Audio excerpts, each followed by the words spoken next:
Hello everyone and welcome back to Bahar Miniature. Today I'm gonna show you how to make this adorable kitchen dresser. Whether you've been making miniatures for years or you're just getting started, I'll walk you through each step to create this little project.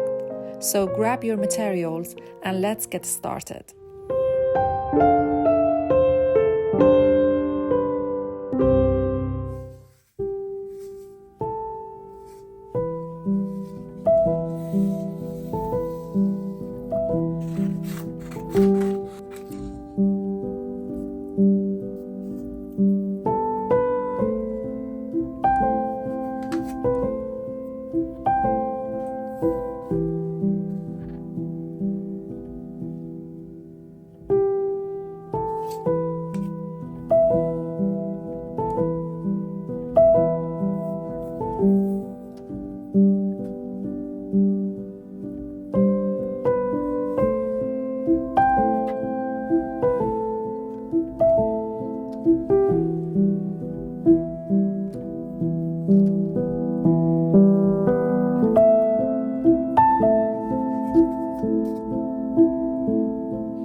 And here it is, our finished 1/12 scale kitchen dresser. This miniature piece will look perfect in any dollhouse kitchen. If you have any questions, feel free to let me know in the comments. And if you have any suggestions for my next video, I'd love to hear them. You can find all the measurements and SVG cut files in my Etsy shop, linked in the description. Don't forget to like, comment, and subscribe to my channel for more mini projects like this. See you in the next one. Bye!